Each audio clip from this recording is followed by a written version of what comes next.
여러분, 고환율 쇼크다. 쉽게 말하면 환율이 폭등했다. 그래서 쇼크가 일어났고 사회 곳곳에서 환율 비명이 들린다. 이 말은 여러분, 현장에 있는 그들의 목소리입니다. 왜 이런 목소리가 굉장히 커지느냐? 여러분 이거 한번 보세요. 1250원 이상 지속기간이 여러분 거의 한 달 정도 됩니다. 한 달 정도. 30일에 가깝습니다. 30일에. 1250원 이상 고환율이 계속된다는 것은 여러분 그만큼 말입니다. 여파가 전방위적으로 커진다는 뜻도 됩니다. 사실 당장 보기에는요. 주재원들 있잖아요. 전 세계에 나가 있는 주재원들. 주재원들 입장에서는요. 달러 베이스로 월급을 받는 게 아닙니다. 한화 베이스로 월급을 받습니다. 그러면 어떻게 될까요? 이게 1150원 심지어는 1080원까지 내려갔던 게 1250원까지 올라간다는 것은요. 여러분 최고로 하면 한 20% 빠졌죠. 20%면 월급의 20%가 줄어든 것이나 마찬가지예요. 똑같이 말입니다. 500만 원 받던 월급이 20%가 줄어들면 400만 원으로 받게 되는 겁니다. 400만 원. 그러면 해외 주재원들은 여러분 살기가 어떨까요? 충격이 되죠. 고환율의 충격 충분히 있을 수 있습니다. 충분히. 게다가 해외에서 공부하는 친구들 있잖아요. 해외에서 공부하는 친구들 한국에서 돈 보내기도 만만치가 않습니다. 20%가 늘어났으니까. 이게 빨리 내려갔으면 좋겠다 하는데 내려가지는 않아요. 그러니까 그 충격이 점점 커지고 있는 겁니다. 게다가 말입니다. 이게 수입을 하는 사람은 또 어떨까요? 수입을 하는 사람은 안 그래도 원자재 가격이 많이 올랐습니다. 그런데 환율까지 오르면요. 수입 가격은 2배로 뜁니다. 2배로. 2배로 뛰면 어떻게 될까요? 이것은요. 수입하는 사람들 입장에서는 완전히 충격 중에 또 충격입니다. 수입 물가가 35% 올라갔다. 이게 여러분 대한민국에서 일어나는 일이라는 게 솔직히 믿기지가 않습니다. 3월에는 35.5%까지 올라갔어요. 그러면 수입하는 사람은 어느 누구든 중소기업은 중견기업이든 대기업이든 충격이 일어날 수밖에 없는 겁니다. 그만큼 말입니다. 심각하다 이렇게 지금 이야기하고 있습니다. 이뿐만이 아닙니다. 여러분. 이뿐만이 아니에요. 여행 쪽은요.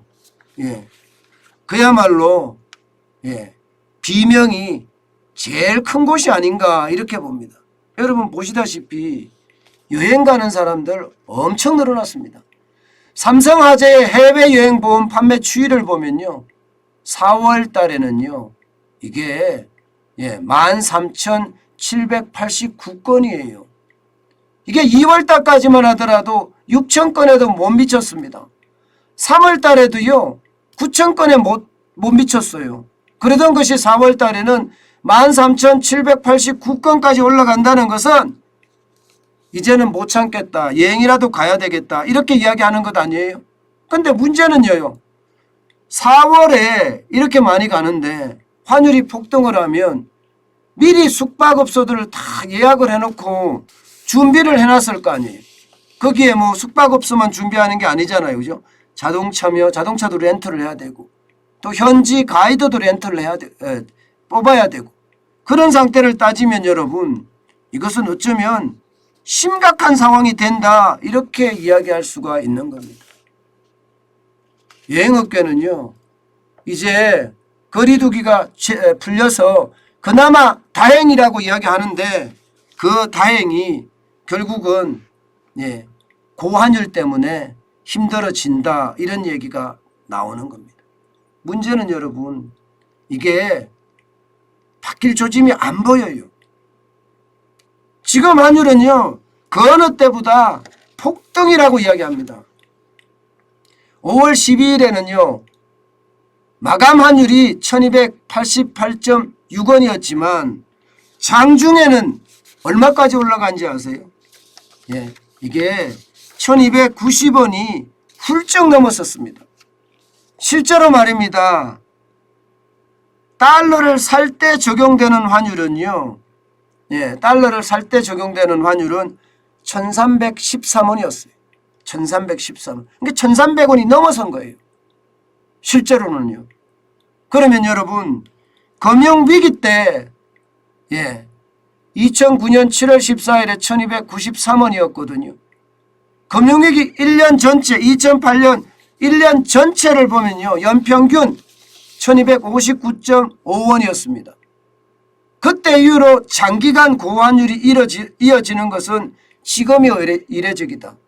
문제는 앞으로 계속 간다는 사실이에요.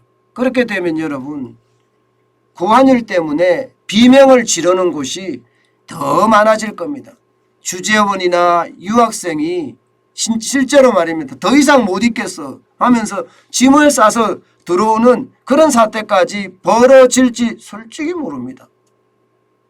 게다가 수입 물가는 안 그래도 지금 고공행진을 하고 있는데 앞으로 얼마나 더 올라갈지 누구도 장담하지 못합니다. 분명한 것은 연말에는 떨어질 거다 이렇게 이야기하지만 적어도 2분기 좀 안타까우면 3분기까지도 물가는 계속 올라간다는 이야기가 나오잖아요. 그러니 고환율의 비명은 점점 커진다 이렇게 얘기할 수가 있습니다. 무엇보다도 여러분 가장 심각한 것은요. 진짜 가장 심각한 것은 중소기업들이에요. 안 그래도 중소기업들은요. 지난 통제방역 기간 동안에 제대로 장사를 못했어요. 사업도 못하고요.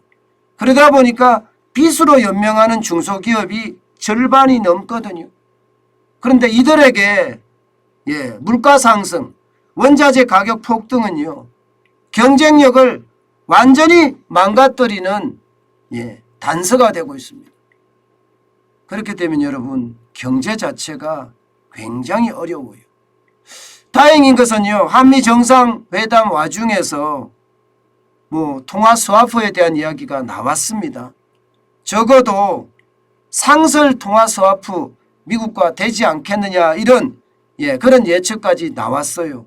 그러나 금방 통화 스와프가 될 것 같았는데 끝까지 그냥 통화 정책에 협력한다 이 정도 선에서 끝나고 말았습니다. 이것은요. 당분간은 환율이 불안해질 수밖에 없는 요인으로 오히려 작동할 수 있다 이렇게 얘기할 수 있는 겁니다. 여러분 환율은요. 삼성전자나 현대자동차 입장에서는 환율이 높은 게 좋을지도 몰라요. 그런데 현대자동차 입장에서도 좋을까? 저는 아니라고 보거든요.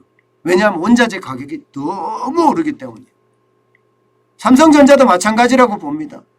반도체를 여러분 생산하려고 그러면 반도체 원자재도 구입해야 되고요. 반도체 공정마다 반도체 기계도 도입을 해야 됩니다. 대부분 반도체 기계의 45%를 미국에서 수입해 오거든요.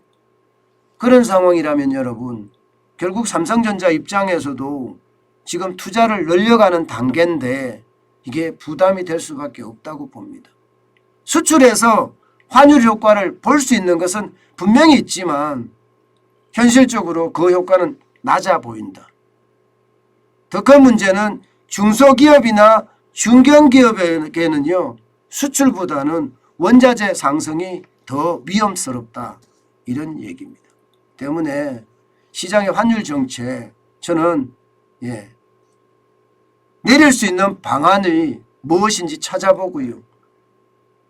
저는 내릴 수 있는 방안이라면 적극적으로 빨리 추진을 해야 된다고 늘 생각합니다.